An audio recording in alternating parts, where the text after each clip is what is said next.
عرض کی یا رسول اللہ خیر کون ہے؟ کیا ہم ہیں؟ ہم ایمان بھی لائے، آپ کے ساتھ مل کر جہاد بھی کیا، تو خیر کون ہے خلق میں سے؟ خیر الخلق کون ہے؟ بہتر مخلوق کون سی ہے؟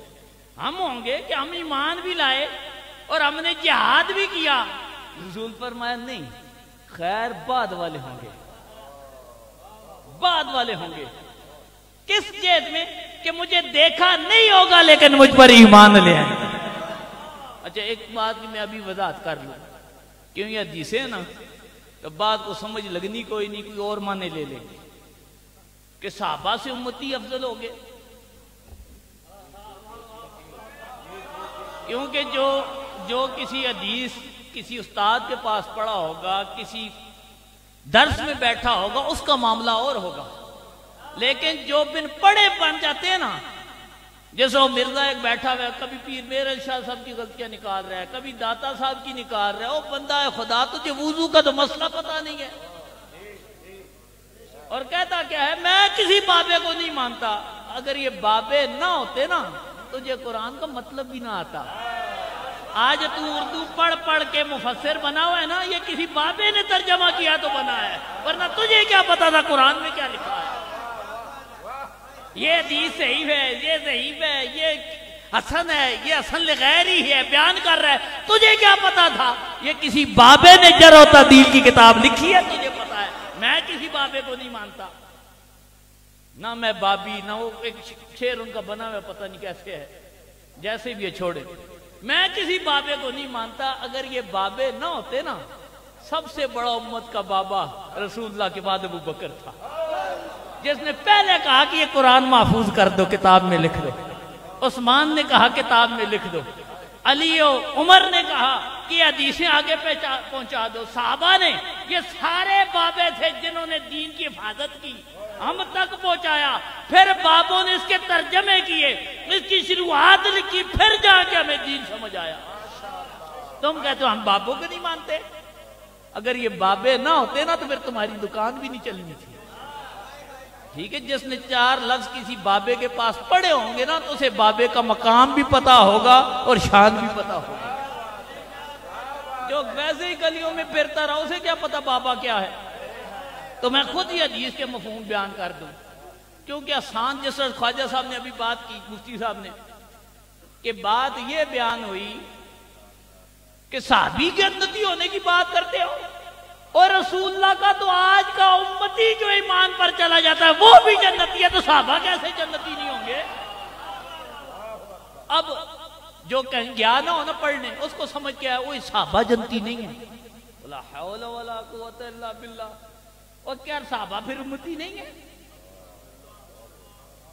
یہ تو عقل کا حال ہے، یہ تو فہم و سمجھ کا حال ہے، اور نہیں سمجھ آتا تو پوچھ لو، ہم خادم بیٹھے ہیں سمجھانے کے لیے، کچھ چھپ کے تو نہیں گئے کہیں پر۔ اگر کسی کو دین سمجھ نہیں آتا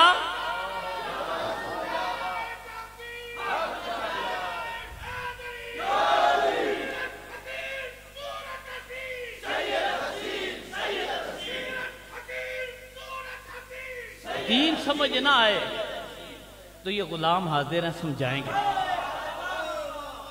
کوئی حدیث سمجھ نہ آئے، میں تو بہت کم علم ہوں نا، یہ مفتی صاحب بیٹھے ہیں، یہ غلام چشتی صاحب بیٹھے ہیں، یہاں پر مسعود صاحب بیٹھے ہیں، ضیاء علوم کے فاضل ہیں، وہاں نہ جائیں، ان کے پاس آ جائے، یہ نہ سمجھا سکے اوپر لے جائیں گے، اس کو نہ سمجھ آئے اس کے اوپر لے جائے گا، اور بابے مک نہیں گے۔ ایک سے بڑا کل ذی علم علیم موجود ہے آج ان کے دور میں بھی۔ تم نے کیا سمجھا دین یتیم ہو گیا کہ تم جیسے دغابازوں کے ہاتھ چڑھ جائے گا؟ اور پھر یہ بھی سن لو، کسی کو غلط بات نہیں کہنی، کیونکہ ہماری یہ نہ تربیت ہے، نہ تعلیم ہے، نہ علم ہے، نہ ہمارے برتن میں یہ گند ہے۔ یترشح الاناء بما فیہ، جس برتن میں جو بھرا ہو نا اس سے پھر وہی نکلتا ہے۔ ہم محبت کی بات کریں گے، ہم اصلاح کی بات نہیں، آ جاؤ، اگر غلطی بھی ہوگی آ جاؤ کوئی۔ اور ایک بات بتا، خواجہ صاحب وہاں موجود تھے جب آپ نے یہ روایت بیان کی نا، اور اس کا پس منظر اگر کہتے ہیں میں وہ بھی بیان کر دیتا ہوں۔ کسی کا ڈر خوف نہیں ہے، میں علی کا بیٹا ہوں۔ اگر کربلا میں علی اصغر 6 ماہ کا نہیں ڈرا، ٹھیک ہے، ہزاروں کے لشکروں سے ہمیں نہیں ڈرا سکتے، اور نہ ہم تمہارے مغلظات سے ڈرتے ہیں کہ تم بھونکو گے تو ہم حق کہنا چھوڑ دیں گے۔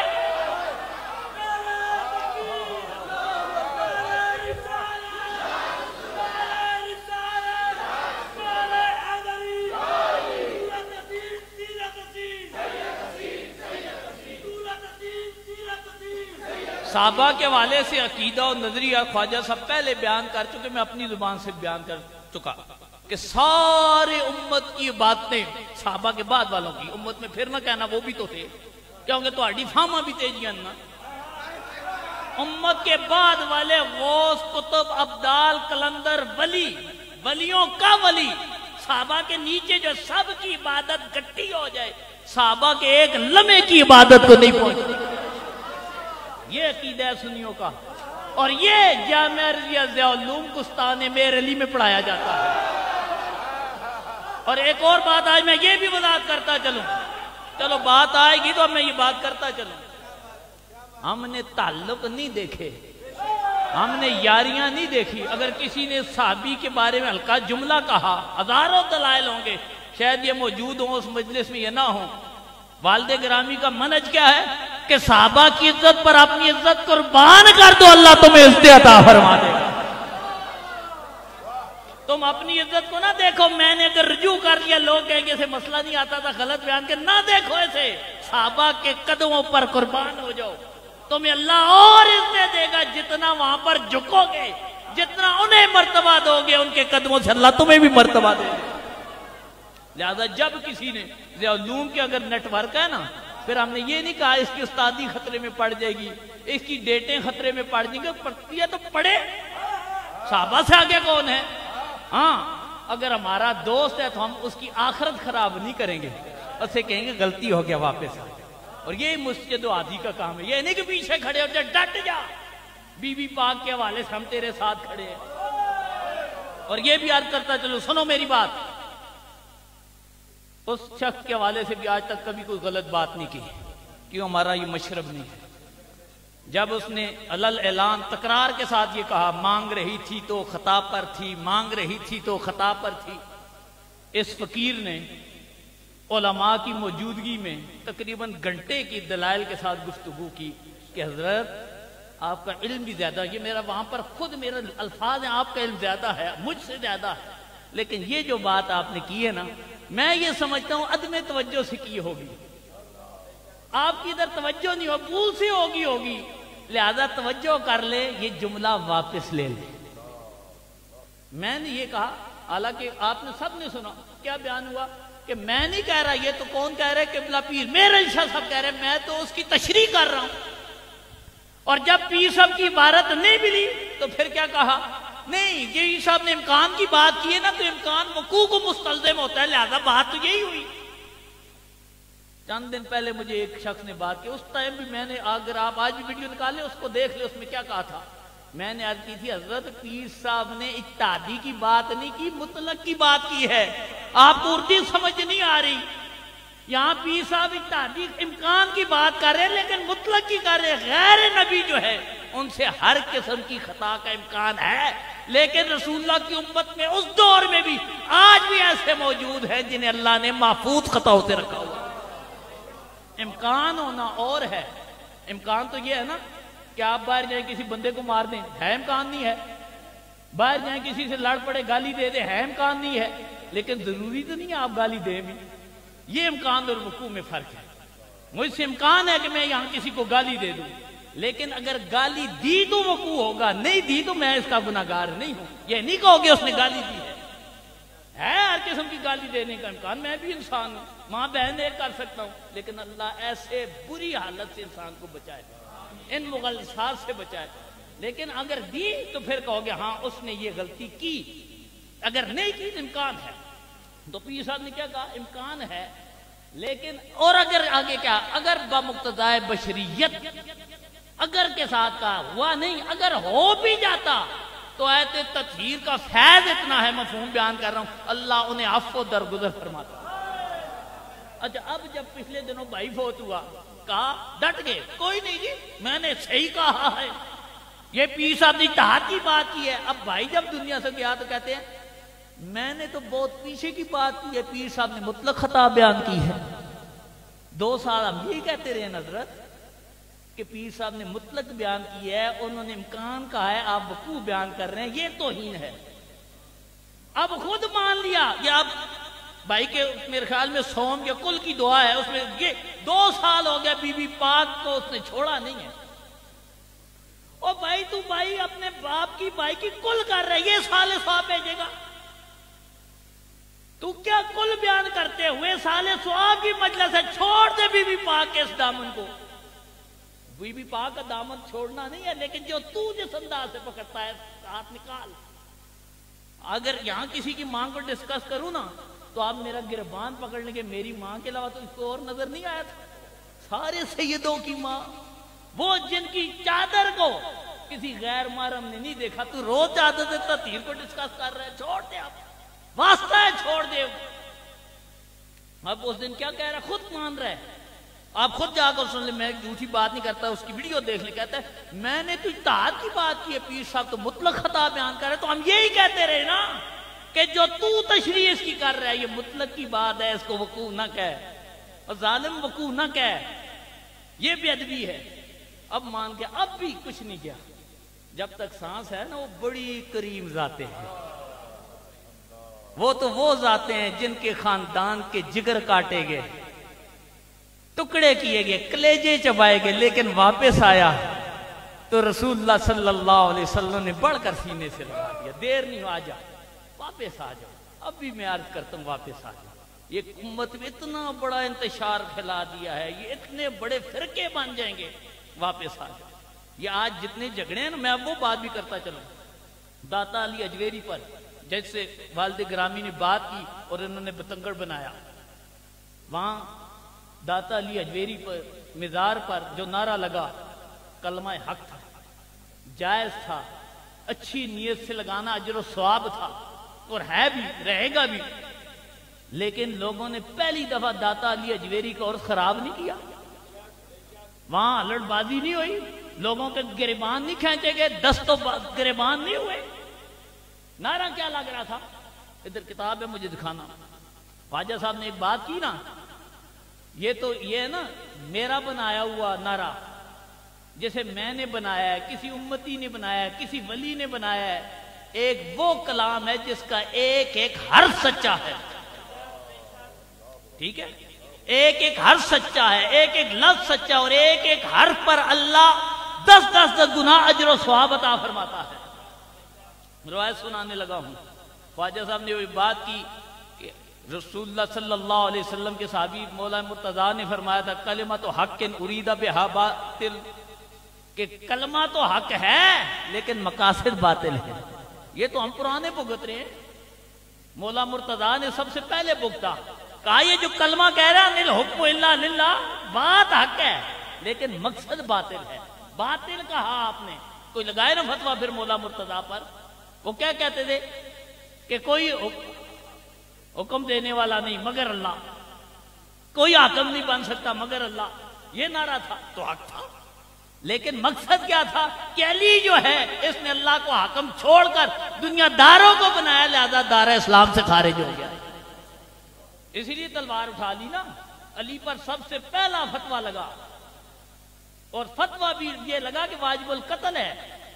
ٹھیک ہے یہ کوئی نئے فتوے تمہارے فتووں کی ذات میں ہم نئے نہیں آ رہے ہمارے ابا و اجداد آتے رہے لیکن نہ اس وقت حق چھوڑا تھا نہ آج حق چھوڑا ٹھیک ہے. تو میں یہ حدیث پاک سنانے لگا ہوں کون عادل الاصحاب سب سے بڑا عادل جو صحابہ میں ہے عمر بن خطاب سمجھو حضرت عمر بن خطاب. روایت کیا ہے کہ حضرت عمر رضی اللہ تعالیٰ عنہ کو ایک آ کر خبر دی کہ ان بعض المنافقین یؤم قومہ فکان لا یقرأ بہم الا بسورۃ عبسہ کہ امیر المومنین فلاں قبیلے فلاں محلے میں ایک رہتا ہے منافق اس کی عادت کیا ہے کہ جب بھی قرآن پڑھتا ہے نماز میں سوائے سورہ عبسہ و تولیٰ کے کچھ پڑھتا ہی نہیں. اچھا عبسہ و تولیٰ پڑھنا گناہ ہے عین با سین 3 حرف پڑھو 30 نیکیاں، ایک ایک حرف پر نیکی۔ حضرت عمر نے پوچھا ہوگا وہ صرف یہی پڑھتا ہے؟ انہوں نے کہا جی یہی پڑھتے اور کبھی کوئی صورت نہیں سنی۔ آپ نے کہا بلاؤ سے، بلا کر سر اتار دیا۔ پڑھتا قرآن ہے، کوئی لفظ اپنی زبان سے اپنے پاس سے کبھی کوئی نہیں کہا، قرآن پڑھا سر اتار کر پھینک دیا۔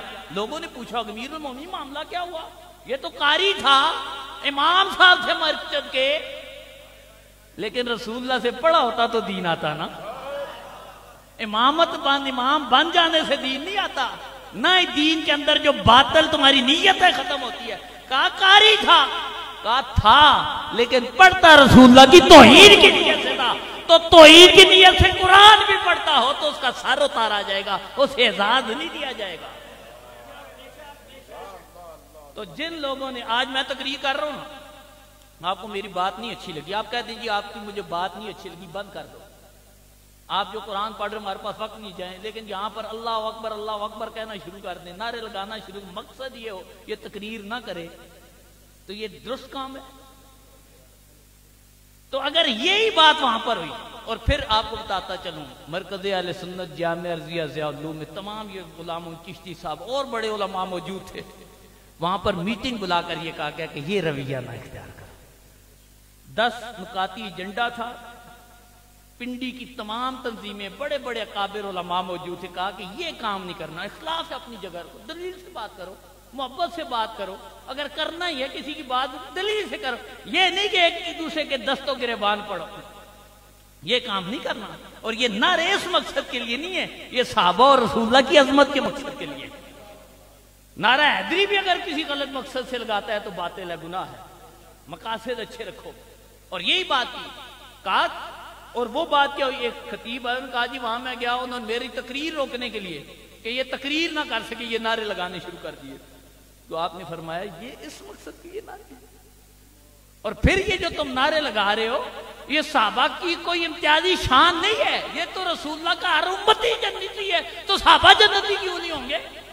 صحابہ کیسے جنتی ہے؟ رسول اللہ نے فرمایا یہ صحابی جو ہے نا جنت ان کی آمد کی مشتاق ہے۔ رسول اللہ نے فرمایا یہ جو میرا عثمان ہے نا، جس دن یہ جنت میں جائے گا، سنو یہ نہیں کہ یہ خوش ہوگا، خوش تو ہوں گے، میں نہیں کہتا خوش نہیں ہوں گے، ان کی خوشی بھی ہوگی۔ فرمایا اس کے جانے سے جنت میں یہ عالم ہوگا، فَتَبْرَكُ لَهُ الْجَنَّةُ، عثمان جائے گا جنت جگمگا ہو جائے گی۔ صحابہ کی تو یہ شانیں ہیں، صرف جنتی ہونا ان کا امتیاز نہیں ہے، یہ تو ہم جیسے گناہگار بھی ایمان پر خاتمہ ہوا جنتی ہو جائیں گے۔ ٹھیک ہے، یہ نعرہ میں نہیں کہتا غلط ہے، صحابہ کی جنتی کا انکار کون کر سکتا ہے؟ 1000 مرتبہ لگاؤ، لیکن غلط نیت سے لگاؤ گے تو اجر و ثواب نہیں ہوگا۔ اور اگر پھر بھی کسی کا کوئی مسئلہ رہ گیا ہو تو میں راولپنڈی میں ہوتا ہوں، جامعہ رضیہ ضیاء العلوم میں ہوتا ہوں، صبح 8 بجے سے 11-12 بجے تک وہیں ہوتا ہوں۔ کسی مفتی صاحب کو، کسی عالم صاحب کو، کسی محقق صاحب کو مسئلہ پوچھنا ہو، ڈسکس کرنا ہو، یہ خادم حاضر ہے، ٹھیک ہے؟ تو میں کہ گیا نہیں، ہاں دنیا سے چلا گیا تو یہ پھر بات بتا دیں گے، سمجھا دیں گے، مسعود صاحب یہاں بیان کر دیں گے، ٹھیک ہے؟ انہوں نے غلط نیت سے نعرہ نہیں لگایا، جنہوں نے لگایا تھا پہلا انل حکم الا للہ جو تھا، یہ کوئی غلط نیت سے قرآن میں تھا، لیکن بعد والوں نے غلط استعمال کیا، تو غلط استعمال کے حوالے سے مذمت ہے، اچھی نیت سے بنانے اور لگانے پہ مذمت نہیں ہے، وہاں تو اجر و ثواب ہے۔ لہذا دوسروں کے کندھوں پر بندوق نہ رکھو، خود سامنے آؤ کہ میرا مسئلہ ہے، میرا ذاتی مسئلہ ہے، اپنی ذات لے کر آؤ تو پھر بات کرو۔ کبھی اس کے کندھے پر بندوق، کبھی اس کے کندھے پر بندوق، اور یہ سارے فتنے پھیلا رہا ہوں، میں پھر بھی ہاتھ جوڑتا ہوں، یہ امت کو جوڑنے کی بات کر، اور یہ کسی سے مرعوب ہو کر نہیں کہہ رہا، ہم دردی کی نیت سے کہہ رہا ہوں، کیونکہ ہمارے خاندان میں مرعوب ہونے والی شک ہی نہیں ہے، سمجھو؟ کسی کا اگر یہ نا، یہ کسی نے پوچھنا ہو نا، راجہ بازار والے سے پوچھ لے، 100 گز کے فاصلے پر مسجد تھی، کسی نے پوچھنا ہو تو گکھڑ والے سے پوچھ لے، بلکہ ہفتہ پہلے مجھے اس کا بیٹا ملا، گکھڑ والا جو تھا، مجھے کہنے لگا آپ کے جو والد ہے نا، میں وہاں ان کے پیچھے جمعہ پڑھنے جاتا تھا، میں نے کہا جاتے ہوگے نا سننے کے، کیا کہتے ہیں آج میں لکھ کر لے جاؤں، اس سے پوچھو گکھڑ میں کہ وہاں پر کیا کیا، راجہ بازار والے سے پوچھو جو یہ کہا کرتا تھا کہ اگر یہ نہ ہوتا تو پوری پنڈی میں نے میڑا مار جانا تھا. سمجھو, یہاں ہر دوسری مسجد میں نہیں تو چوتھی مسجد میں, تیسری مسجد میں اگر آپ کو امام مل رہے ہیں تو کوئی بندہ کام کر رہا ہے. اگر کام کر نہیں سکتے تو دوسرے کو کام میں رکھنے نہ کرو, کام کرو. اللہ آپ کو بھی کام کی توفیق دے, محبت کی توفیق دے. اسلام سے پہلے ایک جو بات میں کر رہا تھا میرے ذہن میں نہیں رہی کہ حدیث کے حوالے سے کہ میں یہاں پر تشریح کر کے جاؤں گا. یہ جتنی حدیثیں جن میں امت کے حوالے سے خیر کا لفظ آیا ہے, عجب کا آیا ہے, یہ اس جہت میں کہ ایمان لائیں گے دیکھے بغیر, یہ ان کی جزی فضیلت ہے. لہذا یہ مسئلہ پہلے سن لو. میں نے کہا تھا سمجھنا آیا پوچھ لینا, لیکن پھر میں لے کے نہیں جاتا, یہیں بتا کر جا رہا ہوں. یہ جزی فضیلت اور ہوتی ہے, کلی فضیلت اور ہوتی ہے. یہ کہیں پڑھے ہوں گے نا تو انشاءاللہ سمجھ آ جائے.